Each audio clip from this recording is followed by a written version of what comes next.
चौथा अध्याय। उद्धव जी से विदा होकर विदुर जी का मैत्रेय ऋषि के पास जाना। उद्धव जी ने कहा, फिर ब्राह्मणों की आज्ञा पाकर यादवों ने भोजन किया और वरुणी मदिरा पी। उससे उनका ज्ञान नष्ट हो गया और वे दुर्वचनों से एक दूसरे के हृदय को चोट पहुंचाने लगे। मदिरा के नशे से उनकी बुद्धि बिगड़ गई और जैसे आपस की रगड़ से बांसों में आग लग जाती है, उसी प्रकार सूर्यास्त होते होते उनमें मार काट होने लगी। भगवान अपनी माया की उस विचित्र गति को देखकर सरस्वती के जल से आचमन करके एक वृक्ष के नीचे बैठ गए। इससे पहले ही शरणागतों का दुख दूर करने वाले भगवान श्री कृष्ण ने अपने कुल का संहार करने की इच्छा होने पर मुझसे कह दिया था कि तुम बद्रिकाश्रम चले जाओ। विदुर जी, इससे यद्यपि मैं उनका आशय समझ गया था, तो भी स्वामी के चरणों का वियोग न सह सकने के कारण मैं उनके पीछे पीछे प्रभास क्षेत्र में पहुंच गया। वहां मैंने देखा कि जो सबके आश्रय हैं किंतु जिनका कोई आश्रय नहीं है, वे प्रियतम प्रभु शोभा धाम श्याम सुंदर सरस्वती के तट पर अकेले ही बैठे हैं। दिव्य विशुद्ध सत्वमय अत्यंत सुंदर श्याम शरीर है। शांति से भरी रत्नारी आंखें हैं। उनकी चार भुजाएं और रेशमी पीतांबर देखकर मैंने उनको दूर से ही पहचान लिया। वे एक पीपल के छोटे से वृक्ष का सहारा लेकर बाईं जांग पर दायां चरण कमल रखे बैठे थे। भोजन पान का त्याग कर देने पर भी वे आनंद से प्रफुल्लित हो रहे थे। इसी समय व्यास जी के प्रिय मित्र परम भगवान सिद्ध मैत्रेय जी लोकों में स्वच्छंद विचारते हुए वहां आ पहुँचे। मैत्रेय मुनि भगवान के अनुरागी भक्त हैं। आनंद और भक्ति भाव से उनकी गर्दन झुक रही थी। उनके सामने ही श्री हरि प्रेम एवं मुस्कान युक्त चितवन से मुझे आनंदित करते हुए कहा। श्री भगवान कहने लगे, मैं तुम्हारी आंतरिक अभिलाषा जानता हूँ, इसलिए मैं तुम्हें वो साधन देता हूँ जो दूसरों के लिए अत्यंत दुर्लभ है। उद्धव, तुम पूर्व जन्म में वसु थे। विश्व की रचना करने वाले प्रजापतियों और वसुओं के यज्ञ में मुझे पाने की इच्छा से तुमने मेरी आराधना की थी। साधु स्वभाव उद्धव, संसार में तुम्हारा ये अंतिम जन्म है, क्योंकि इसमें तुमने मेरा अनुग्रह प्राप्त कर लिया है। अब मैं मृत्युलोक को छोड़कर अपने धाम में जाना चाहता हूँ। इस समय यहाँ एकांत में तुमने अपनी अनन्य भक्ति के कारण ही मेरा दर्शन पाया है। ये बड़े सौभाग्य की बात है। पूर्व काल में पद्म कल्प के आरंभ में मैंने अपने नाभि कमल पर बैठे हुए ब्रह्मा को अपनी महिमा के प्रकट करने वाले जिस श्रेष्ठ ज्ञान का उपदेश किया था और जिसे विवेकी लोग भगवत कहते हैं, वही मैं तुम्हें देता हूँ। विदुर जी, मुझ पर तो प्रतिक्षण उन परम पुरुष की कृपा बरसा करती थी। उस समय उनके इस प्रकार आदर पूर्वक कहने से स्नेहवश मुझे रोमांच हो आया। मेरी वाणी गदगद हो गई और नेत्रों से आंसुओं की धारा बहने लगी। उस समय मैंने हाथ जोड़कर उनसे कहा, स्वामिन, आपके चरण कमलों की सेवा करने वाले पुरुषों को इस संसार में अर्थ, धर्म, काम, मोक्ष, इन चारों में से कोई भी पदार्थ दुर्लभ नहीं है। तथापि मुझे उनमें से किसी की इच्छा नहीं है। मैं तो केवल आपकी चरण कमलों की सेवा के लिए ही लालायत रहता हूँ।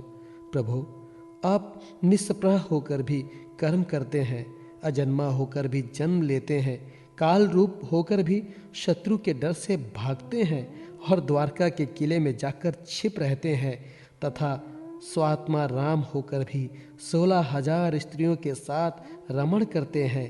इन विचित्र चरित्रों को देखकर विद्वानों की बुद्धि भी चक्कर में पड़ जाती है। देव, आपका स्वरूप ज्ञान सर्वथा अबाध और अखंड है, फिर भी आप सलाह लेने के लिए मुझे बुलाकर जो भोले मनुष्यों की तरह बड़ी सावधानी से मेरी सम्मति पूछा करते हैं, प्रभु, आपकी वो लीला मेरे मन को मोहित सा कर देती है। स्वामिन, आपने स्वरूप का गढ़ रहस्य प्रकट करने वाला जो श्रेष्ठ एवं समग्र ज्ञान आपने ब्रह्मा जी को बतलाया था, वह यदि मेरे समझने योग्य है तो मुझे भी सुनाइए, जिससे मैं भी इस संसार दुख को सुगमता से पार कर जाऊं। जब मैंने इस प्रकार अपने हृदय का भाव निवेदित किया, तब परम पुरुष कमल नयन भगवान श्री कृष्ण ने मुझे अपने स्वरूप की परम स्थिति का उद्देश्य दिया। इस प्रकार पूज्यपाद गुरु श्री कृष्ण से आत्म तत्व की उपलब्धि का साधन सुनकर तथा उन प्रभु के चरणों की वंदना और परिक्रमा करके मैं यहाँ आया हूँ। इस समय उनके विरह से मेरा चित्त अत्यंत व्याकुल हो रहा है। विदुर जी, पहले तो उनके दर्शन पाकर मुझे आनंद हुआ था, किंतु अब तो मेरे हृदय को उनकी विरह व्यथा अत्यंत पीड़ित कर रही है। अब मैं उनके प्रिय क्षेत्र बद्री आश्रम को जा रहा हूँ। वहाँ भगवान श्री नारायण और नर, ये दोनों ऋषि लोगों पर अनुग्रह करने के लिए दीर्घकालीन सौम्य, दूसरों को सुख पहुँचाने वाली एवं कठिन तपस्या कर रहे हैं। श्री शुकदेव जी कहते हैं, इस प्रकार उद्धव जी के मुख से अपने प्रिय बंधुओं के विनाश का असह समाचार सुनकर परम ज्ञानी विदुर जी को जो शोक उत्पन्न हुआ, उसे उन्होंने ज्ञान द्वारा शांत कर दिया। जब भगवान श्री कृष्ण के परिकरों में प्रधान महाभागवत उद्धव जी बद्रिका आश्रम की ओर जाने लगे, तब कुरुश्रेष्ठ विदुर जी ने श्रद्धापूर्वक उनसे पूछा। विदुर जी ने कहा, उद्धव जी, योगेश्वर भगवान श्री कृष्ण ने अपने स्वरूप के गूढ़ रहस्यों को प्रकट करने वाले जो परम ज्ञान आपसे कहा था, वह आप हमें भी सुनाइए, क्योंकि भगवान के सेवक तो आपके सेवकों का कार्य सिद्ध करने के लिए ही विचरा करते हैं। उद्धव जी ने कहा, उस तत्व ज्ञान के लिए आपको मुनिवर मैत्रेय जी की सेवा करनी चाहिए। इस मृत्यु लोक को छोड़ते समय मेरे सामने स्वयं भगवान ने ही आपको उपदेश करने के लिए उन्हें आज्ञा दी थी। श्री शुकदेव जी कहने लगे, इस प्रकार विदुर जी के साथ विश्वमूर्ति भगवान श्री कृष्ण के गुणों की चर्चा होने से उस कथामृत के द्वारा उद्धव जी का वियोग जनित महान ताप शांत हो गया। यमुना जी के तीर पर उनकी वो रात्रि एक क्षण के समान बीत गई। फिर प्रातःकाल होते ही वे वहां से चल दिए। राजा परीक्षित ने पूछा, भगवान, वृष्णिकुल और भोजवंश के सभी रथी और यूथपतियों के भी यूथपति नष्ट हो गए थे, यहाँ तक कि त्रिलोकीनाथ श्री हरि को भी अपना वो रूप छोड़ना पड़ा था। फिर सबके मुखिया उद्धव जी ही कैसे बचे रहे? श्री शुकदेव जी ने कहा, जिनकी इच्छा कभी व्यर्थ नहीं होती, उन श्री हरि ने ब्राह्मणों के श्राप रूप काल के बहाने अपने कुल का संहार कर अपने श्री विग्रह को त्यागते समय विचार किया, अब इस लोक से मेरे चले जाने पर श्यामी श्रोमणी उद्धव ही मेरे ज्ञान को ग्रहण करने के सच्चे अधिकारी हैं। उद्धव मुझसे अणुमात्र भी कम नहीं है, क्योंकि वे आत्मजयी हैं, विषयों से कभी विचलित नहीं हुए। अतः लोगों को मेरे ज्ञान की शिक्षा देते हुए वे यहीं रहे। वेदों के मूल कारण जगत गुरु श्री कृष्ण के इस प्रकार आज्ञा देने पर उद्धव जी बद्रिकाश्रम में जाकर समाधि योग द्वारा श्री हरि की आराधना करने लगे। कुरुक्षेत्र परीक्षित परमात्मा श्री कृष्ण ने लीला से ही अपना श्री विग्रह प्रकट किया था और लीला से ही उसे अंतर्ध्यान कर दिया। उनका वो अंतर्धान होना भी धीर पुरुषों का उत्साह बढ़ाने वाला तथा दूसरे पशु तुल्य अधीर पुरुषों के लिए अत्यंत दुष्कर था। परम भगवान उद्धव जी के मुख से उनके प्रशंसनीय कर्म और इस प्रकार अंतर्धान होने का समाचार पाकर तथा ये जानकर कि भगवान ने परम धाम जाते समय मुझे भी स्मरण किया था, विदुर जी उद्धव जी के चले जाने पर प्रेम से विह्वल होकर रोने लगे। उसके पश्चात सिद्ध शिरोमणि विदुर जी यमुना तट से चलकर कुछ दिनों में गंगा जी के किनारे जा पहुँचे, जहाँ श्री मैत्रेय जी रहते। विदुर जी का प्रश्न और मैत्रेय जी का सृष्टि क्रम वर्णन। श्री शुकदेव जी कहते हैं, परम ज्ञानी मैत्रेय मुनि हरिद्वार क्षेत्र में विराजमान थे। भगवत भक्ति से शुद्ध हुए हृदय वाले विदुर जी उनके पास जा पहुँचे और उनके साधु स्वभाव से अप्यायित होकर उन्होंने पूछा।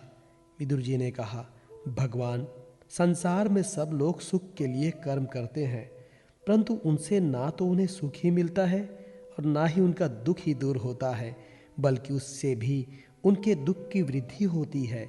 अतः इस विषय में क्या करना उचित है, यह आप मुझे कृपा करके बतलाइए। जो लोग दुर्भाग्यवश भगवान श्री कृष्ण से विमुख, अधर्म परायण और अत्यंत दुखी हैं, उन पर कृपा करने के लिए ही आप जैसे भाग्यशाली भगवत भक्त संसार में विचरा करते हैं। साधु शिरोमणि, आप मुझे उस शांतिप्रद साधन का उपदेश दीजिए जिसके अनुसार आराधना करने से अपने भक्तों के भक्तिपूत हृदय में आकर विराजमान हो जाते हैं और अपने स्वरूप का अप्रोक्ष अनुभव कराने वाला सनातन ज्ञान प्रदान करते हैं। त्रिलोकी के नियंता और परम स्वतंत्र श्री हरि अवतार लेकर जो लीलाएं करते हैं, जिस प्रकार अकर्ता होकर भी उन्होंने कल्प के आरंभ में इस सृष्टि की रचना की, जिस प्रकार इसे स्थापित कर वे जगत के जीवों की जीविका का विधान करते हैं, फिर जिस प्रकार उसे अपने हृदय काश में लीन कर वृत्ति शून्य हो योग माया का आश्रय लेकर शयन करते हैं, और जिस प्रकार वे योगेश्वर प्रभु एक होने पर भी उस ब्रह्मांड में अंतर्यामी रूप से अनुप्रविष्ट होकर अनेक रूपों में प्रकट होते हैं, वो सब रहस्य आप हमें समझाइए। ब्राह्मण, गौ और देवताओं के कल्याण के लिए जो अनेकों अवतार धारण करके लीला से नाना प्रकार के दिव्य कर्म करते हैं, वे भी हमें सुनाइए। यशस्वियों के मुकुटमणि श्री हरि लीलामृत का पान करते करते हमारा मन तृप्त नहीं होता। हमें ये भी सुनाइए कि उस समस्त लोकपतियों के स्वामी श्री हरि ने उन लोकों, लोकपालों और लोक पर्वत से बाहर के भागों को, जिनमें ये सब प्रकार के प्राणियों के अधिकार अनुसार भिन्न भिन्न भेद प्रतीत हो रहे हैं, किन तत्वों से रचा है। द्विजवर, उन विश्वकर्ता स्वयंभू श्री नारायण ने अपनी प्रजा के स्वभाव, कर्म, रूप और नामों के भेद की किस प्रकार रचना की है। भगवान, मैंने श्री व्यास जी के मुख से ऊंच नीच वर्णों के धर्म तो कई बार सुने हैं, किंतु अब श्री कृष्णामृत के प्रवाह को छोड़कर अन्य स्वल्प सुखदायक धर्मों से मेरा चित्त उब गया है। उन तीर्थपाद श्री हरि के गुणानुवाद से तृप्त हो भी कौन सकता है। उनका तो नारदादि महात्मा गण भी आप जैसे साधुओं के समाज में कीर्तन करते हैं, तथा जब वे मनुष्यों के कर्णार आंध्रों में प्रवेश करते हैं, तब उनकी संसार चक्र में डालने वाली घर गृहस्थी आसक्ति को काट डालते हैं। भगवान, आपके सखा मुनिवर कृष्ण द्वैपायन ने भी भगवान के गुणों का वर्णन करने की इच्छा से महाभारत रचा है। उसमें भी विषय सुखों का उल्लेख करते हुए मनुष्यों की बुद्धि को भगवान की कथाओं की ओर लगाने का ही प्रयत्न किया है। ये भगवत कथा की रुचि श्रद्धालु पुरुष के हृदय में जब बढ़ने लगती है, तब अन्य विषयों से उसे विरक्त कर देती है। वो भगवत चरणों के निरंतर चिंतन से आनंद मग्न हो जाता है और उस पुरुष के सभी दुखों का तत्काल अंत हो जाता है। मुझे तो उन सोचनीयों के भी सोचनीय अज्ञानी पुरुषों के लिए निरंतर खेद रहता है, जो अपने पीछे पापों के कारण श्री हरि कथाओं से विमुक्त रहते हैं। हाय, काल भगवान उनके अमूल्य जीवन को काट रहे हैं और वे वाणी, देह और मन से व्यर्थ वाद विवाद, व्यर्थ चेष्टा और व्यर्थ चिंता में लगे रहते हैं। मैत्रेय जी, आप दीनों पर कृपा करने वाले हैं, अतः भौरा जैसे फूलों में से रस निकाल लेता है, उसी प्रकार इन लौकिक कथाओं में से उनकी सारभूता परम कल्याणकारी पवित्र कीर्ति श्री हरि की कथाएं छांटकर हमारे कल्याण के लिए सुनाइए। उन सर्वेश्वर ने संसार की उत्पत्ति, स्थिति और संहार करने के लिए अपने माया शक्ति को स्वीकार कर रामकृष्ण की अवतारों के द्वारा जो अनेकों अलौकिक लीलाएं की हैं, वे सब मुझे सुनाइए। श्री शुकदेव जी कहते हैं, जब विदुर जी ने जीवों के कल्याण के लिए इस प्रकार प्रश्न किया, तब तो मुनि श्रेष्ठ भगवान मैत्रेय जी ने उनकी बहुत बड़ाई करते हुए यों कहा। श्री मैत्रेय जी बोले, साधु स्वभाव विदुर जी, आपने जब जीवों पर अत्यंत अनुग्रह करके ये बड़ी अच्छी बात पूछी है, आपका चित्त तो सर्वदा श्री भगवान में ही लगा रहता है, तथापि इससे संसार में भी आपका बहुत श्रेयस फैलेगा। आप श्री व्यास जी औरस पुत्र हैं, इसलिए आपके लिए ये कोई बड़ी बात नहीं है कि आप अनन्य भाव से सर्वेश्वर श्री हरि के आश्रित हो गए हैं। आप प्रजा को दंड देने वाले भगवान यम हैं। मांडव ऋषि का शाप होने के कारण ही आपने श्री व्यास जी के वीर्य से उनके भाई विचित्र वीर्य की भोग पत्नी दासी के गर्भ से जन्म लिया है। आप सर्वदा ही श्री भगवान और उनके भक्तों को अत्यंत प्रिय हैं। इसलिए भगवान निज धाम पधारते समय मुझे आपको ज्ञानोपदेश करने की आज्ञा दे गए हैं। इसलिए अब मैं जगत की उत्पत्ति, स्थिति और लय के लिए योग माया के द्वारा विस्तृत हुई भगवान की विभिन्न लीलाओं का क्रमशः वर्णन करता हूँ। सृष्टि रचना के पूर्व समस्त आत्माओं के आत्मा एक पूर्ण परमात्मा थे। न दृष्टा था न दृश्य। सृष्टि काल में अनेक वृत्तियों के भेद से जो अनेकता दिखाई पड़ती है वो भी वही थे। क्योंकि उनकी इच्छा अकेले रहने की थी, वे ही दृष्टा होकर देखने लगे, परंतु उन्हें दृश्य दिखाई नहीं पड़ा, क्योंकि उस समय वे ही अद्वितीय रूप से प्रकाशित हो रहे थे। ऐसी अवस्था में वे अपने को असत के समान समझने लगे। वस्तुतः वे असत नहीं थे, क्योंकि उनकी शक्तियां ही सोई थी। उनके ज्ञान का लोप नहीं हुआ था। ये दृष्टा और दृश्य का अनुसंधान करने वाली शक्ति है, कार्य कारण रूपा माया है। महाभाग विदुर जी, इस भावाभाव रूप अनिर्वचनीय माया के द्वारा ही भगवान ने इस विश्व का निर्माण किया है। काल शक्ति से जब ये त्रिगुणयामी माया शोभ को प्राप्त हुई, तब उन इंद्रियातीत चिन्मय परमात्मा ने अपने अंश पुरुष रूप में उसमें चिदाभास रूप बीज स्थापित किए। तब काल की प्रेरणा से उस अव्यक्त माया से महातत्व प्रकट हुआ।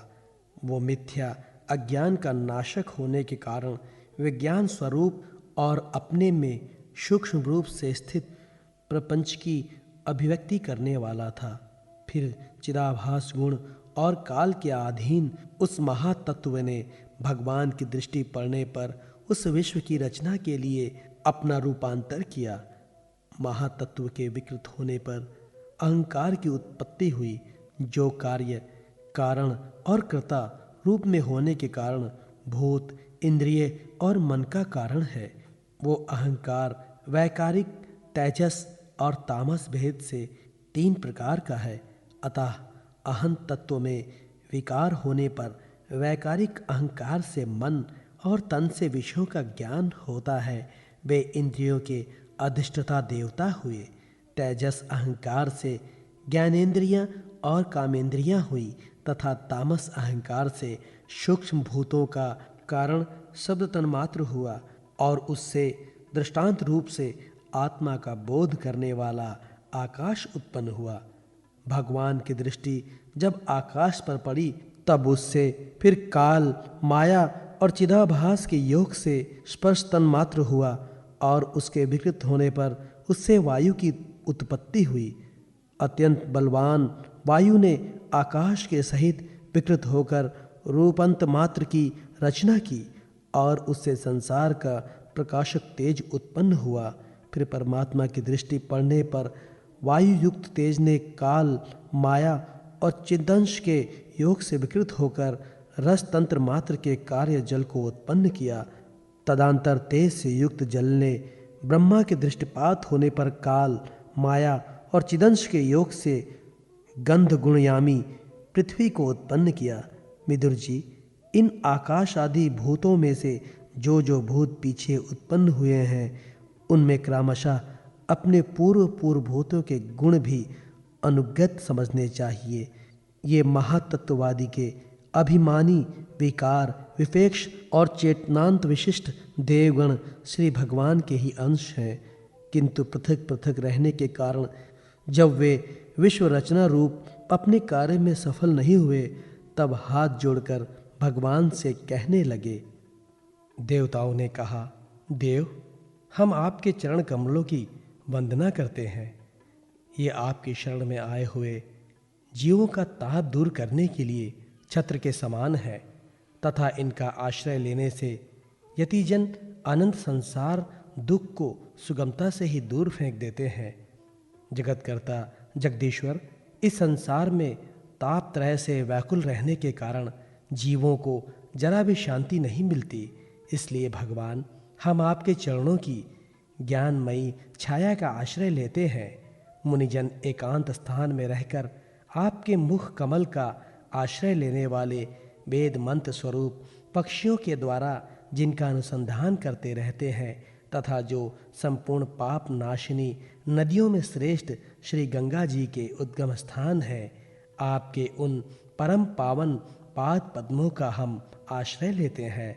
हम आपके चरण कमलों की उस चौकी का आश्रय ग्रहण करते हैं जिसे भक्तजन श्रद्धा और श्रवण कीर्तन आदि रूप भक्ति से परमार्जित अनंताकरण में धारण करके वैराग्य पुष्ट ज्ञान के द्वारा परमधीर हो जाते हैं। ईश, आप संसार की उत्पत्ति, स्थिति और संहार के लिए ही अवतार लेते हैं, अतः हम सब आपके उन चरण कमलों की शरण लेते हैं जो अपना स्मरण करने वाले भक्त जनों को अभय कर देते हैं। जिन पुरुषों का देह, गेह तथा उनके संबंध रखने वाले अन्य तुच्छ पदार्थों में अहंता, ममता का दृढ़ दुराग्रह है, उनके शरीर में रहने पर भी जो अत्यंत दूर है, उन्हीं आपके चरणारविंदों को हम भजते हैं। परम यशस्वी परमेश्वर, इंद्रियों के विषयभिमुख रहने के कारण जिनका मन सर्वदा बाहर ही भटकता रहता है, वे पामर लोग आपके विलासपूर्ण पाद विन्यास की शोभा के विशेषज्ञ भक्तजनों का दर्शन नहीं कर पाते। इससे वे आपके चरणों से दूर रहते हैं। देव, आपके कथामृत का पान करने से उमड़ी हुई भक्ति के कारण जिनका अंतःकरण निर्मल हो गया है, वे लोग वैराग्य ही जिसका सार है, ऐसा आत्मज्ञान प्राप्त करके अनायास ही आपके वैकुंठ धाम को चले जाते हैं। दूसरे धीर पुरुष चिंता निरोधक रूप समाधि के बल से आपकी बलवती माया को जीतकर आप में ही लीन तो हो जाते हैं, पर उन्हें श्रम बहुत होता है, किंतु आपकी सेवा के मार्ग में कुछ भी कष्ट नहीं है।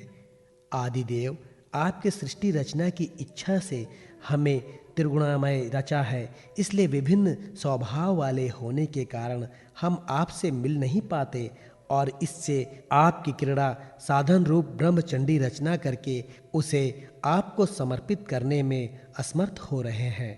अतः जन रहित भगवान, जिससे हम ब्रह्मांड रचकर आपको सब प्रकार के भोग समय पर समर्पित कर सके और जहाँ स्थित होकर हम भी अपनी यथा योग्य अनुसार अन्न ग्रहण कर सके तथा ये सब जीव भी सब प्रकार की विघ्न बाधाओं से दूर रहकर हम आप दोनों को भोग समर्पित करते हुए अपना अपना अन्न भक्षण कर सके, ऐसा कोई उपाय कीजिए। आप निर्विकार पुराण पुरुष ही अन्य कार्यवर्ग के सहित हम देवताओं के आदि कारण हैं। देव, पहले आप अजन्मा ही ने सत्वादी गुण और जन्मादि कर्मों की करुणा रूपा माया शक्ति में चिदाभास रूप वीर्य स्थापित किया था। परमात्मा देव महातत्ववादी रूप हम देवगण जिस कार्य के लिए उत्पन्न हुए हैं, उसके संबंध में हम क्या करें। देव, हम पर आप ही अनुग्रह करने वाले हैं, इसलिए ब्रह्मांड रचना के लिए आप हमें क्रिया शक्ति के सहित अपनी ज्ञान शक्ति भी प्रदान कीजिए।